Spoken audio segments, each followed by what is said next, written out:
Welcome to the Blessed Mindset Matters podcast. I'm your host, Dr. Raykel Tolson, and y'all already know me. Y'all know how I do things. It's all about mindset. Listen, I'm trying to get some people's lives changed. I'm going to talk about mindset and I'm bringing on people to help y'all, okay? So please, if you haven't gone to my YouTube, please go and subscribe and share this because y'all know I got some jewels there and it can help some people. It can help some people. We are broadcasting on WYTV7 and we educate, empower, and encourage. That's what we do. So, what I need you to do is go to www.wytv7.org and hit that donate button to keep me on the air and all our other podcast um, hosts so we can continue to encourage people because people need encouragement, okay? Because some people don't know how to encourage themselves. That's why we are here. Go hit that donate button, and guess what? We're sending kids to college and we're feeding families. So go hit that donate button. Today, I have a very special guest. I am so excited, and I just want to go ahead and talk because I know the title is blessed, and I got a lot of Christian folk out there. So I need y'all to know. Most of y'all that rock with me already know how I do, but my next guest, we gonna say the B word because it's in her book. So don't y'all be saying, "Oh my God," okay? My guest today is Precious Williams, and she's the author of Bad Bitches and Power Pitches. That's, oh my gosh, I am so excited, y'all, because I know some of y'all probably thinking, why I need to hear about pitches? Because most of us think about pitches, we think about that TV show where you got the panel and the people trying to get money. What's the name of that show? Shark Tank. Shark Tank. Most people think, oh, I'm not a business person. I don't own a business. I'm not trying to get them. I don't need to pitch. But hey, all of us need to learn how to pitch ourselves, okay? Me included. So I have brought Precious on, especially for my authors, because this is November is novel writing month. And so all my authors out there, y'all need to know how to pitch so y'all can sell some books, so y'all can get some screenplays, all that. And I'm talking to myself too. That's why we got Precious here. Welcome to Blessed Mindset Matters, Precious. Well, thank you for having me. I'm so excited. Let's get it. Let's get it. First of all, we got to start off. Where are you from? I am from St. Louis, Missouri. I'm from the STL, Shawty. Guys, from the show me say, because y'all know that's where Amen for I'm the from peeps in the too. back. Right, right. Oh my gosh, when Nelly came out, did we not feel like we were everything? What? Please believe. Please believe. I had to take a Right. line from T.I. You think you acting bad? You gonna have to show me. Okay. Don't want this. You really don't want this. So show me stay to show you some things. Yes, we will. Yes, we will. And we will. We tell it like it is. We tell it like it is in the show me state. So, Okay. but you're not in St. Louis right now. Where are you living? Where tell people where you live? I live in Brooklyn, New York. NYC. Girl, Right. when I was little, I just knew I was going to be here. I knew. I knew I was Really? going to have a billboard in Times Square. I knew that I was going to be a talk show host. And Hmm. even though I grew up in the inner city and no one I knew had done it, I just believed I could. I really I believed I love it. could. I look back and I'm like, where did that come from? You know, if no one in your family's done it, no one in your family's been to college, no one in your family's ever been, never been on television, in the media, what makes you think you can? But that question never entered my mind. I thought I was a star Wow. that had yet to shine. I really did. Because your mindset was always right. And that's why, and I want to tell the people before we really get into your book and thing, tell them about your mindset shift because your mindset had to shift. So can you remember when maybe it shifted? It's funny. So I grew up with a mother who never wanted me from the time I was born, and I grew up with a father who was and still is a drug addict. And being told every day I was ugly and stupid and I would never make it, I would never have a man, and growing up with a sister who had light eyes and light skin, and you know, it's weird. I used to, just wonder. I know I'm supposed to be big time. Mhm. How? is it ever gonna catch up with me? But I'm in the inner city, and I was always top at school. I was always top, but I was always in the hallway for talking too much. Yes, I got paddled. That was They used to do that me. back in the day. They used to do that back in the day. I got paddled. Girl, I was back on it, and that's why I get paid today to speak and to train and to harness the power. But when I was 5 years old, I was watching Sally Jesse Raphael. I was watching Phil Donahue. Some people were like, well, when did Oprah came later? But I Yeah. remember Sally Jesse Raphael because she had the red glasses and she was an I older used to woman. have the red glasses because I love Sally Jesse Raphael. And I'm telling you, it was something about her because she was older. She wasn't like, but the red glasses used to get me though. Get me. Used to get me. And I knew that was what I was supposed to do. And God, I can't even explain it. It's like he said, you are a star. The other people can't see it yet. And you know, when my mother nearly beat me to death on November 18th, 1991. Oh, we're coming up on 30 years. Oh my God. Did I ever think that the one that someone gave away would be the one who would make it? And you know, when I was nearly beaten to death at 12 years old, and then I was sent to go live with my father, who was a drug addict. I'm telling you, the first 15 years of my life were just torture. I wanted to take slit my own throat if I knew how to do it, but you know. But when I was 15, this is where the mindset shift happened. My grandmother, Precious Dolores Williams, my God rest her soul, they took me into their home in the north side of the city of St. Louis. I went to Beaumont High School, 3836 Natural Bridge Road. Y'all want the smoke. And I didn't want to go there because they had metal detectors and everything. I came from McClure, Ferguson, Florissant. Oh, okay. But my grandparents were like, no, we need to be close to get you. And you don't think about this when you're little. Like when you're young, you're like, man, I'm trying to. My grandmother drove me to school every day, never got on the bus, never walked to school, never, because to her, I was that precious. She wanted to be able to get in that course, get in that course, my baby need me, roll up on Beaumont High School. Yes. She didn't have to do that. Right. And always had food for me, but my grandmother told me I had the gift of speech when I was young. She said, you have the gift of speech. When you speak, people listen. You're a teenager, you're not trying to hear that. But when I was 16, Floyd Cruz, who was the principal of Beaumont High School back in the day, he came to me and he said, I want you to speak at this event. You're 16, do you care? But they was paying. Trying to ask my granddad for $5, you know, for my candy, my candy addiction, you know. Right. And it was before the mayor of the city of St. Louis, Freeman Bosley Jr. I'll never forget that. Yeah. And I did so well because my teacher, Miss Addie B. Jackson and Ruth Hill, wrote my speech. Okay. When I tell you I delivered that speech, like you thought I wrote it. Never saw it beforehand until I opened up. Oh God, we're doing this. So good that I was introduced to the governor of Missouri. What? The governor of Missouri. I felt like I had Barack Obama moments before I even knew I was that talented. Right. Built it, standing ovations, and then I would go all over the state of Missouri and I would speak at scholarships, fundraisers, and everything like that for different organizations, top teens. I look back like, wow, I didn't even realize what was happening. Yeah. And before I knew it, you know, I wanted to go to college. I saw on Oprah's show, Spelman College. And people told me there's no way I get in. Girls tried to get in. I'm a hood girl. I'm a big fish in a small pond, but there'll be a little fish in a big pond. And I don't know about y'all, but I love challenges. You say I can't do it. Let's get it. Let's get it. Let's go. Right. I got in. I got in. And I sent my application on my 18th birthday, January 22nd, 1997. And when I came home one day, because my grandmother, you know, she's being cool that day. I walked up, heard my granddad crying. I'm like, oh man, what do I do? Because old school dudes don't cry. Right.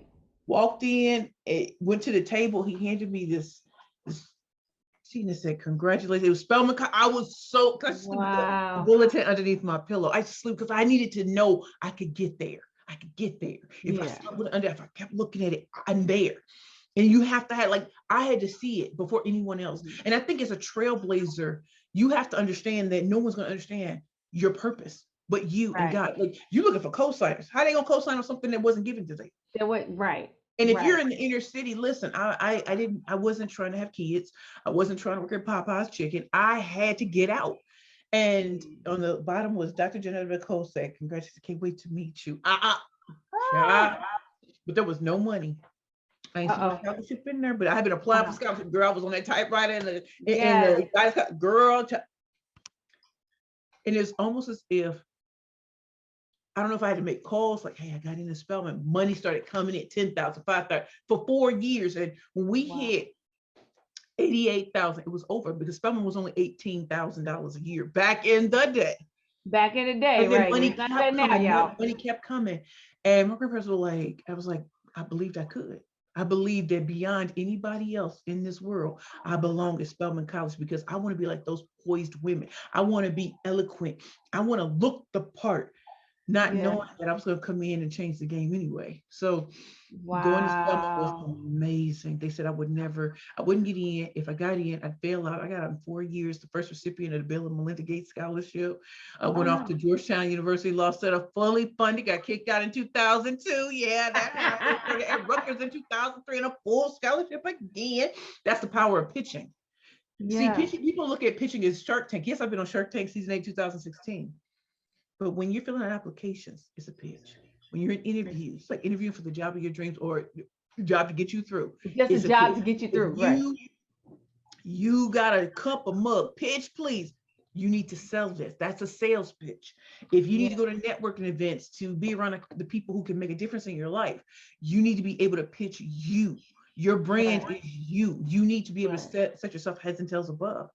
And just like in my book, most people didn't care about the title. They just loved it. And for the people that didn't, I will always tell you, and Dr. Raekel, you know this, success changes how people see you. So when people thought no one would buy it, and then when Forbes magazine reviewed it, when they had a billboard in Times Square, when all this stuff started happening, it was like, who are you? I said, even if it was Urban Lit, you love it, I promise. But it's not. I'm a 13-time national pitch champion. Right. That's a lot of times. 13-time national champion. Featured on Shark Tank, CNN, Wall Street Journal, Forbes magazine, Black Enterprise. This is me. I am the killer pitch master. And Robert Townsend and MC. Wait a minute, I gotta stop you for a second because I need for everybody, because you talk fast. You talk fast. But one of the things I need to put a pin in is how your grandmama stepped in, took you, and told you who you were. And I tell people all the time, because we even wrote a book, my son and I together, God is good and so am I. It's for little kids, because we need people to pour into kids and let them know. You can take them to church all day long and tell them all about God, but until you start telling them about them, you ain't gonna change nothing. And I know y'all out there like, but if God, no. That's what Jesus came and told us. He was trying to tell us about us. If you have to speak into a child's life, you got to tell them that they're precious. You got to show, and not just tell them, you got to show them. You got to go pick them up sometime, even if they got to ride the bus. Be at the bus stop waiting. And if you can't, have somebody, make them feel like they're special. Let them know, because that's how you help. That's what helped you. It is. That's what helped you. You had it in you, but they were able to bring it out, because that's the thing, everybody. We all got it in us. It's because God is inside of us. He's the small voice, that's God. He's inside of us telling us we great, but sometimes we don't hear because all the other people telling us we not. So sometimes we do need that one person, Big Mama, telling us, baby, you somebody. And I thank God for your grandmama. You know, I keep looking over here because one of my clients blew up a picture of my grandmother. Every place I went, when I was selected as Miss Beaumont, 1986, 1997, when I was a battalion commander for the junior ROTC program, and when I was the valedictorian for class of 1997 at Beaumont High School, every speech I ever gave, she was right there in the front row. And my client, Tina Williams, blew up her picture and says, always there. And no matter what, I look over and I'm just like, her birthday was October 23rd. And I just hope that when people see me, that they see her. Because if you think I'm something, you ain't met Big Precious. Well, we got to take a quick break. But y'all, we will be back. Do not go away. We coming back so y'all can hear more.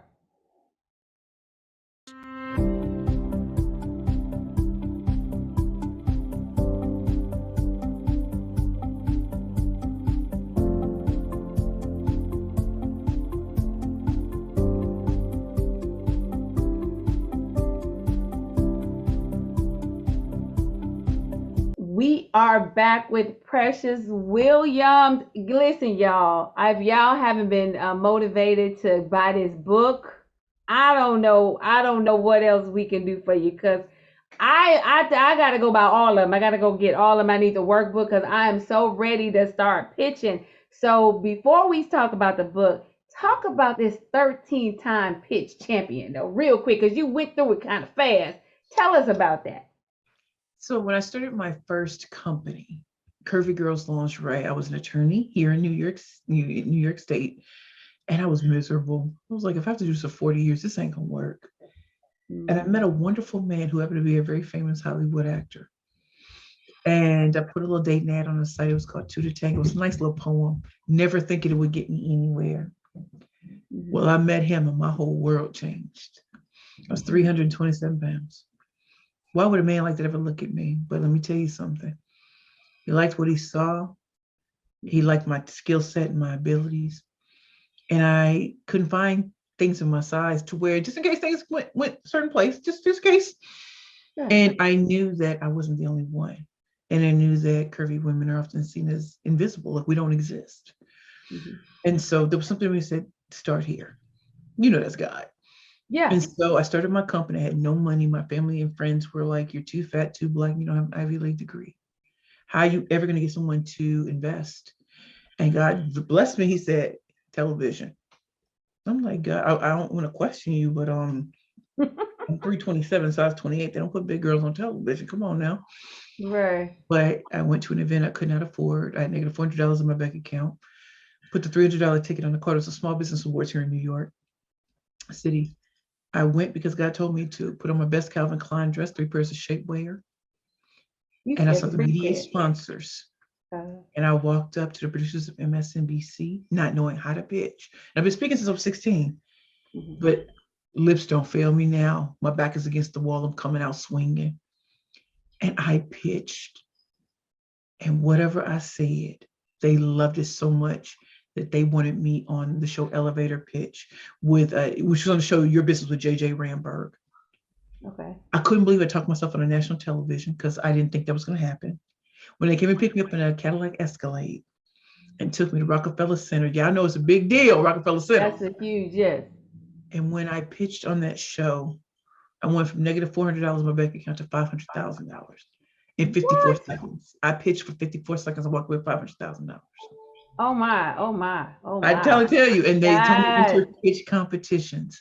And I entered 14 of them with no experience, not a Harvard, Yale, Stanford, and Columbia grad. I don't have a cool tech company or an international company. And I came out on top 13 times. Wow. So this fat Black woman became the female MacGyver of business. And every time I blessed the microphone, every time I rocked the mic, investors were like, her. And they were like, you really are great. You're just great at pitching because you're different. You don't, hi, my name is this is what I do. You come in with power and energy and you energize, but you have facts, figures, and statistics. You put in a story and you sell it so well. And I said, that's great. Because when I started, I was too fat, too Black, and didn't have an Ivy League degree. When I started, people didn't know that there are over 40 million women size 14 or larger in the United States, just like me, and we all want pretty underwear. And no one's creating it. When they said I couldn't make any money, we made over 6 figures in 6 months alone. Wow. With our innovative website. We had a direct party home sales model that I created because I didn't know what else to do. And then we went on a nationwide tour because that money came in handy. Yeah. And before I knew it, Shark Tank called on me, not knowing I'd already had 4 clients who had successfully been invested in on Shark Tank. And then that's when I realized I had to start Perfect Pitches by Precious. And creating, helping entrepreneurs get on these shows, helping them win pitch competitions was just, it is innate in me. And I realized I'm not a motivational speaker. I'm not a transformational speaker. I'm not an inspirational speaker. I'm the killer pitch master, and I will help you slay all competition. And not only am I not bad at 13 times, I wrote 3 #1 best-selling books on the subject, 2 reviewed by Forbes magazine. My first book, Bad Bitches and Power Pitches, for women entrepreneurs and speakers only, is a 4-time Book of the Year finalist. 4 times. Excuse me. Wow. 4 times. Wait a minute. So, bless you. Excuse me. So, bad bitches and power pitches. Okay, because it said for women entrepreneurs and speakers only. But for the person, I'm gonna say, and and I guess this is kind of who I think I think everybody's an entrepreneur. Right. That's just me. And I know people are like, no, but I go to work and I love my job. Yeah, I think that everybody has some entrepreneurial spirit about them, and they should try to dabble in it. But and like I said, this is novel writing month. So talk to our authors real quick, because you did that. So for an author, how important is it for them to learn how to pitching their books to buyers, to readers, to book clubs, to get it if they want to be traditionally published. I personally don't want to, because I like to have control over my stuff. But if they want to get traditionally published, how important is it for them to like get your book and learn how to pitch? Well, it's very important to learn how to pitch for just a number of reasons. I went with a small publishing house. So yes, I met with the big boys and I felt like, oh, I feel like I'm like 16 and I'm entering the music industry and these contracts, I'm gonna make $2. I'm gonna make $2 overall. So I had met a woman who was just wonderful to me. And I'd known her since she worked at CNN and she told me where that book at. She said, you got the title, but you ain't got nothing else. And so working with her, the reason why it's important is because, a lot of people want to be a New York Times bestseller, Amazon bestseller, and those are great, y'all. Those are wonderful. It's great. But you know what's even better? When your book sells year after year after year more than Yes. the first year. Do you know why Yes. my books are bestsellers even today, even though you don't see it on Amazon or New York Times? It's because I sell to companies, corporations, nonprofits, and foundations. And so Okay. they buy in bulk. Most people don't know that because they're like, oh, well, I want this. Baby, I'm not selling out of the trunk of any car. When I show up, I'm selling. Because I'm an international professional speaker, as a part of my speaking fee and everything that comes along with it, you have to buy my books. You have to. Right. And so Right. when you're selling in bulk, whether that's 50 to 1,000, now you're moving. The only one moving units is M Pimp Juice and us. That's what I'm saying. We moving units. The New York Times can't quantify that anymore. My book is Right. this book was written 2 years ago. It sells more now than it did when it first came out. Wow. Wow. Just this morning, I mailed off 100 of them because Yelp bought 100 of them for the first 100 that came to the webinar that Yelp and I partnered on, in addition Okay. to my speaker fee. Come Right. on now. Okay. So, Okay. so when it comes to pitching, why would a company want to buy? Now, I know I'm a speaker, but even if I wasn't a speaker, why would I choose to go that route? They buy more than one, they buy more than 10. I Right. don't want to be at expos and stuff like that anymore. Like, I don't have that kind of time. So how do I Right. maximize that time? Have it built in to what I'm doing. Let's say they can't pay my speaker fee, but you can buy some books now, because the more people have this in their hand, they're reading it, my contact information, they can go to my website and buy. So Right. everything you're doing is a pitch. If you want people to buy, let's say you're at expos and things like that, what are Right. you going to say when people see bad bitches and power bitches? Whoa! I'm like, I didn't stutter though. Ooh. And to have it reviewed by Forbes magazine. When have you ever seen them review a Black person's book? Yeah. I'm still waiting. Like, my name isn't Terry McMillan, my name isn't Les Right. Brown, my name isn't those sort of things. How was I able to do that? The Right. reason I was able to do it is because I'm a We NYC mentor, but I wasn't back then. I met a woman who worked at Forbes magazine, but I didn't know it at the time. So I happened to be in a conversation with her at an event. I said, yeah, my first book is coming out. She was like, well, what's the book about? And I gave it a title. She's like, could you send that to me? I might consider reviewing it. Oh. And then she said, yeah, we're reviewing it. She said, I can't tell you whether it's going to be positive or negative. I said, it's Forbes magazine. Who It cares? doesn't matter. You could Yeah. trash it. People going to buy it just on the strength of you saying that. And Because it's been Forbes. when the article came out, I said, pitching is bitching. I said, I have never seen Forbes magazine ever curse in a title. That's when you know you're a game changer. So Yes. the importance is, if you want the big boys to go with you, that's great. That's not where I am. I actually like collecting all the coins. I like collecting Right. malls. Right. So yes, Right. when people say, "Oh, I could buy it on Amazon," but if you buy it from me, it's hand signed with a nice little note in it, which is going to be Right. worth money. So you can get it from Amazon. That's cute and it's all Bob. But if you buy it from me, you're supporting a black, right? You're supporting an author. You're supporting a Right. black woman author. You're supporting someone who is doing it in business and showing you in real time how it's done. And so Right. while you may want to sell to your family, your friends, some business associates, baby, hit the big time when you're selling to companies, corporations, nonprofits, and foundations. And Yeah. instead of Amazon giving you $2, $3, $4, $5, you making $25 on it. That's a bigger Right. draw. So think about that. They're not asking for discounts. Yes. Oh my gosh. I can't believe that the time has over. We got I know, 5 minutes. right? We got 5 minutes. And I hope everybody has been learning something. Go get this book. And so, Precious, do you work with people? I do. And so my website is www.perfectpitchesbyprecious.com. All three of my books are available, and I have a triple threat pitch book bundle. You can get all three, or you can buy them all individually. I do work one-on-one, and so I have a 2-hour laser focused pitch coaching session, which is all about finding what is the one challenge that you have.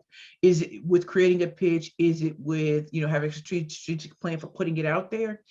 You spend 2 hours with me, I will write a pitch for you. So you get to touch and taste and see if I really am that girl. Am I that girl? Am I that woman? Am Right. I that queen? Am I that killer pitch master? And you Right. can utilize it. And I'll show you how to utilize it and get you out there. And so now that you've had a taste, then I have other programs, the killer pitch and introduction, where I write multiple pitches for you, but I'm gonna show you how to get it out there in your words. I love creating pitches, but we perfect Right. them together. And then I have the killer pitch rock star confidence. So if you need different pitches for media, elevator, investor, speaker, interview, sales, I got you covered. And we'll perfect them together. But I love to write them because I'm gonna see things in you you're not gonna see. You're going to tell me, oh, Yeah. this should be like this. No, no, no, no. I'm the master. Let me show I you love what people it. need to hear. I'm I not new, love as my it. cousin always says, I'm not new to this. I'm true to this. And then Yes, I I do love group. it. Yes. I also do group coach, Okay. I'm not a coach. I do group sessions on pitching. So I have boot camps for speakers. I have boot camps for entrepreneurs. And then also another thing that I do is I have another website, www.killerpitchmaster.com. So if you know of companies, corporations, nonprofits, and foundations that would love to bring me in to teach entrepreneurs, speakers, intrapreneurs, show interns show how to do well at intergenerational communication, Okay. internal, external communication, being able to create real healthy boundaries within the workplace.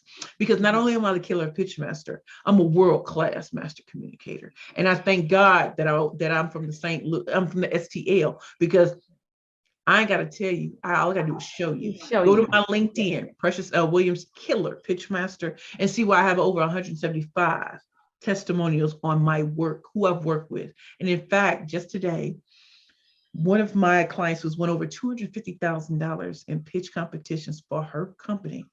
She took second place and she was disappointed. And I can't tell you how proud I was. Because Yeah. even though this is her first time being second place, she's still slaying all competition. Yeah. $250,000 is nothing to rub your nose at. But girl, we gotta go because the time is up. I am so happy. Thank you, thank you, thank you for blessing us today. And I hope she changed some mindsets about getting out there pitching. Y'all hiring people, but you got to learn how to do it for yourself. Because what I know for sure, people are not buying your products, they're buying you.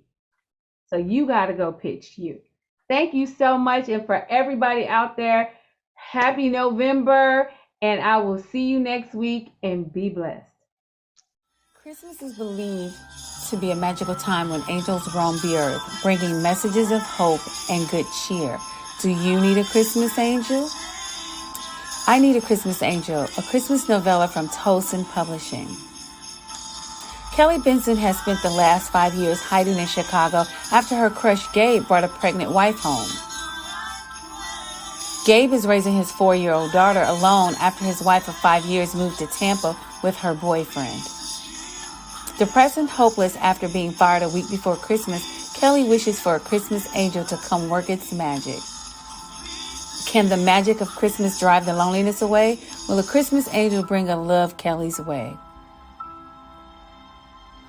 I Need a Christmas Angel by Raykel Tolson. Order your copy today. Available at Amazon, Barnes & Noble, and TolsonBooks.com.